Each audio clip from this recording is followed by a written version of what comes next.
ত্রিপুরা রাজ্যে স্কলারশিপের জন্য আন্দোলন করা দিনের পর দিন নানান উপায়ে বিক্ষোভ কর্মসূচি সম্পাদন করা যেন নিত্যদিনের ঘটনা হয়ে দাঁড়িয়েছে।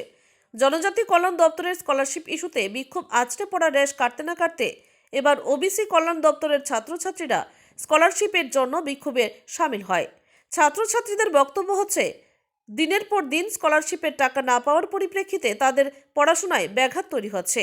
এখানে উল্লেখ করা প্রয়োজন, সরকার স্কলারশিপ সংক্রান্ত বিষয়ে টাকা প্রদান করবে। এই বিষয়টা একদিকে যেমন ছাত্রছাত্রীদের বিভিন্ন উচ্চশিক্ষা গ্রহণের ক্ষেত্রে অনুপ্রেরণা তৈরি করে, ঠিক এর পাশাপাশি দিনের পর দিন যখন স্কলারশিপ নিয়ে আন্দোলন সামনে আসে তখন কিন্তু সরকারের সদিচ্ছা নিয়ে প্রশ্ন উঠতে বাধ্য।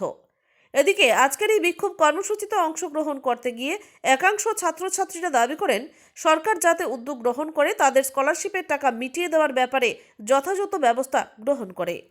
Bureau report, Tripura news Bangla. আমরা তো এ নিয়ে অনেকবার এসেছি, তো আমরা আসলে তারা এটা বলছে যে সার্ভার প্রবলেম, টেকনিক্যাল ইস্যু বলে, এরপর বলছে যে সিগনেচার ইস্যু আছে মিনিস্ট্রি থেকে, এরপরে তারা মানে ডেটের উপর ডেট দিয়ে যাচ্ছে। আর এদিকে তো আমরা কলেজের ফি আটকে রয়েছে, আমরা রেজিস্টার করতে পারছি না কলেজ থেকে।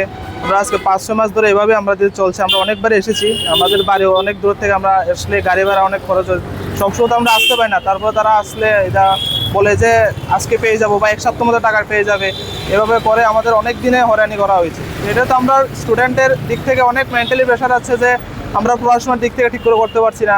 তো আমরা মিডল ক্লাস থেকে বিলং করছি, তারপরে মানে পড়াশোনার দিক থেকে অনেক প্রেশার হচ্ছে আমরা মেন্টালিটিতে।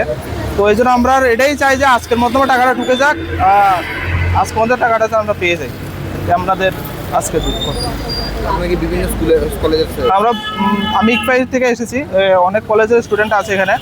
তো সবাই তো ওবিসির থেকে, তারা আসলে বলে যে 1 সপ্তাহ ঢুকে যাবে, 5 দিন 6 দিন, তারা কোনো একটা ভালো একটা রিজন দিচ্ছে না, এটার পরে এটা বলে যাচ্ছে। অ্যাকচুয়ালি আমরা সবাই ওবিসি স্টুডেন্ট। তো আমরা লাস্ট ইয়ারে ডিসেম্বর মাসে আমাদের স্কলারশিপের জন্য অ্যাপ্লাই করেছিলাম।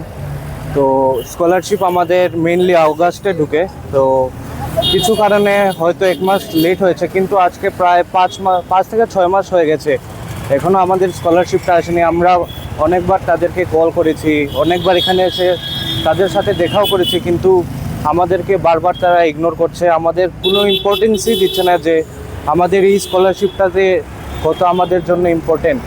এখানে অনেক স্টুডেন্ট আছে যারা নিজেদের কলেজের ফি জমা করতে পারছে না, অনেক আছে যারা ট্রেনিংয়ে যাবে, ইন্টার্নে যাবে, কিন্তু বারবার তারা আমাদেরকে এরকম পাত্তা না দিয়ে আমাদেরকে সরিয়ে রাখছে। তো আজকে আমরা ফাইনালি এসেছি যে আজকে আমাদের একটা ফাইনাল কিছু একটা সলিউশন লাগবে, না হলে আমরা এখান থেকে যাব না, ওদেরকেও আমরা যেতে দেবো না। হ্যাঁ, আমরা 5 তারিখে এসেছি, এর আগে অনেকজন এখানে আছে যে এসেছে, তারা বলেছে যে 1 সপ্তাহের মধ্যে ঢুকে যাবে, 2-3 দিনের মধ্যে ঢুকে যাবে, কিন্তু এরকম কোনোই রেসপন্স হয়নি, কিছুই হয়নি। ফোন করলে উল্টা তারা আরও কেটে দেয়, সেম কথাই তারা বারবার বলছে, আর কিছুই না।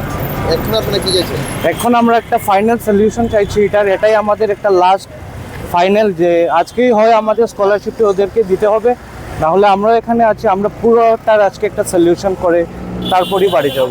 কত স্টুডেন্ট আছেন আপনারা এখানে? তো এখন 30 থেকে 35 জন হবেন। কতজন রয়েছে? 400 থেকে 500, আরও বেশি হবে। পার কলেজে 400 থেকে 500। হ্যাঁ, পার কলেজে 400 থেকে 500 হবে।